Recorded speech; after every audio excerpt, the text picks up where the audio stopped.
वर्तमान भारतीय राजनीति में अगर लक्ष्य से आधारित भाषण कला किसी से सीखनी है तो वह है प्रधानमंत्री नरेंद्र मोदी। वंदे मातरम के 150 साल पूरे होने पर संसद के अंदर 10 घंटे की चर्चा रखी गई। सबसे पहला भाषण नरेंद्र मोदी ने दिया। अपने पूरे भाषण को उन्होंने बंगाल और तमिलनाडु पर केंद्रित रखा। पूरा वंदे मातरम का इतिहास उन्होंने बंगाल के साथ में जोड़ा और उसका कनेक्शन तमिलनाडु के साथ में भी कर दिया, क्योंकि कुछ ही महीनों के बाद में बंगाल और तमिलनाडु के अंदर चुनाव होने हैं। इसके अलावा नरेंद्र मोदी भाषण दे और नेहरू जी और इंदिरा गांधी का नाम ना आए, ऐसा हो ही नहीं सकता। तो प्रधानमंत्री ने लोकसभा में नेहरू जी और इंदिरा गांधी से वंदे मातरम के साथ हुए इतने वर्षों में अन्याय का जवाब भी मांग लिया। उन्होंने नेहरू जी पर आरोप लगाया कि 1937 के अंदर मुस्लिम लीग के सामने नेहरू जी झुक गए थे और वंदे मातरम में तब्दीली कर दी थी। इसके अलावा इंदिरा गांधी के समय वंदे मातरम की 100वीं वर्षगांठ मनाई जानी थी, लेकिन उसी 1975 के अंदर देश में आपातकाल लगा दिया गया था। तो ये भाषण कला टारगेटेड होती है कि किस ऑडियंस को यहाँ पे टारगेट करना है, उसके बाद में अपने लक्ष्य तक किस प्रकार पहुंचना है। तो बंगाल में एक बड़ा वर्ग है जो इस भाषण से प्रभावित होगा, क्योंकि बंगाल को उन्होंने मुख्य धारा में रखा और बीच बीच के अंदर अपनी भाषा के अंदर बंगाली भाषा का भी उपयोग लिया। इसके अलावा तमिल भाषा का भी उपयोग लिया और ऐसे ऐसे ऐतिहासिक तथ्य बताए जो कि वहां के लोकल लोगों को भी नहीं पता होंगे। तो उससे उस पर्टिकुलर एरिया के अंदर जो एक भावनात्मक और ऐतिहासिक जुड़ाव स्थापित करना चाहते हैं, उस प्रकार का राजनेता वर्तमान में कोई ऐसा कनेक्शन स्थापित नहीं कर पा रहा है। इसीलिए भारतीय जनता पार्टी और उसके सहयोगी दल लगातार एक के बाद में एक जीत दर्ज करते जा रहे हैं। जहां विपक्षी दलों की बात की जाए, वहां तरुण गोगोई को मुख्य मौका दिया गया था, लेकिन उनके भाषण के अंदर कुछ तथ्य थे जो कि यहाँ पे कांग्रेस का और वंदे मातरम का संबंध स्थापित कर रहे थे। लेकिन जिस प्रकार से कनेक्टिविटी भावनात्मक होनी चाहिए वैसी वो नहीं कर पाए और अपने मजाक या लहजे के अंदर अखिलेश यादव ने बेहतर तरीके से अपनी भाषण कला का प्रदर्शन किया। बाकी बंगाल से आने वाले सदस्य, जेडीयू के सदस्यों ने भी अपनी बात रखी। कुछ सदस्य थे जिन्होंने बहुत सी नई बातें यहाँ पे बताई वंदे मातरम से संबंधित। और हम लोग अगर ये पूरा का पूरा भाषण सुनते हैं पक्ष और विपक्ष का, तो उसके अंदर वंदे मातरम से रिलेटेड जितने भी तथ्य हैं उनकी जानकारी हमारे को हो जाती है कि वंदे मातरम को 1875 में किस लिए रचा गया था। इसके दो आधार बताए जाते हैं। जब बंकिम चंद्र चटर्जी से पूछा गया था तो उन्होंने कहा था कि मेरे स्वप्न के अंदर मां भारती आई थी, उन्होंने जैसा मुझे कहा वैसा मैंने वंदे मातरम रच दिया। इससे पहले एक घटना बताई गई कि बंकिम चंद्र चटर्जी के साथ में अंग्रेजों ने दुर्व्यवहार किया था। इसके कारण उन्होंने 1857 की क्रांति के बाद में जो भावनात्मक आंदोलन अंग्रेजों के विरोध में उपज रहा था, उसके लिए इस प्रकार का राष्ट्र गीत लिख दिया।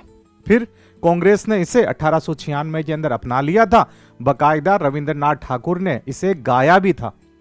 इवन 1905 के अंदर गांधी जी ने इंडियन ओपिनियन के अंदर लिख दिया था कि वंदे मातरम दुनिया का एकमात्र ऐसा गीत है जो लोगों के अंदर क्रांति का भाव जगाता है, अपने देश के प्रति समर्पण बलिदान का भाव जगाता है। और इस प्रकार का गीत आज दिन तक कहीं पर भी नहीं लिखा गया है। इसके अलावा 1907 के अंदर लंदन के इंडिया हाउस में वंदे मातरम गाया गया था। उससे कनेक्टिविटी भी यहां पे स्थापित की गई और नरेंद्र मोदी ने वीर सावरकर को वंदे मातरम के साथ में जोड़ा। साथ में यह बात भी यहां पे बताई गई कि 1905 से लेके 1908 तक वंदे मातरम को बैन कर दिया गया था। जब बंगाल विभाजन हुआ तो वंदे मातरम ही मुख्य नारा निकल के आया था और स्वदेशी आंदोलन का संबोधन वंदे मातरम बना था। तो ना तो इसको कोई बोल सकता था, ना इससे रिलेटेड कुछ पत्रावलियां छापी जा सकती थी। तो प्रकाशन पे भी रोक थी, बोलने पे भी रोक थी। तो हर प्रकार से अंग्रेजों ने रोक लगा दी थी। लेकिन बावजूद इसके लोगों के जहन के अंदर एक क्रांति का प्रतीक वंदे मातरम बना था। भीकाजी कामा का उल्लेख किया गया कि जब लंदन के अंदर भी इसे बैन कर दिया गया तो पहली भारतीय महिला थी जिन्होंने पेरिस के अंदर वंदे मातरम संबोधित किया था। उसके बाद में 1937 का एक वाकया बताया गया जिसके अंदर कहा गया कि मोहम्मद अली जिन्ना जो कि मुस्लिम लीग के नेता थे, उन्होंने वंदे मातरम का विरोध किया कि ये हमारी धार्मिक भावनाओं के अकॉर्डिंग नहीं है और हम लोग इसका विरोध करते हैं, क्योंकि कांग्रेस के अधिवेशनों के अंदर वंदे मातरम गाया जाता था। और मुस्लिम लीग का एन के एन प्रकरण एक ही उद्देश्य था कि कांग्रेस के जो अधिवेशन है राष्ट्रीय जो अधिवेशन हुआ करते थे उनका विरोध किया जाए। तो मुस्लिम लीग ने मुद्दा छेड़ा और लखनऊ से बाकायदा यात्रा निकाली गई और कहा गया कि वंदे मातरम का हम विरोध करते हैं। उसके बाद में लोकसभा में ये बात बताई गई कि नेहरू जी इसको बाद में पढ़ते हैं। उसके बाद में उन्होंने नेताजी सुभाष चंद्र बोस को लेटर लिखा और उन्होंने कहा कि यहाँ पे इससे रिलेटेड मुझे भी कुछ संशय नजर आता है। ऐसे आरोप प्रधानमंत्री नरेंद्र मोदी ने लगाए। लेकिन हाँ, ये तथ्य जरूर है कि माँ दुर्गा से रिलेटेड जो छंद वंदे मातरम के अंदर थे उन्हें हटा दिया गया था। तो इसको लेके बड़ा विवाद शुरू होने वाला है। इसके अलावा प्रियंका गांधी का भाषण भी महत्वपूर्ण रहा। प्रियंका गांधी ने भी मजाकिया लहजे के अंदर कह दिया कि प्रधानमंत्री नरेंद्र मोदी ने पिछले चुनाव के अंदर यह सब कुछ बता दिया था कि विपक्षी लोगों ने मुझे कितनी बार गालियां दी है।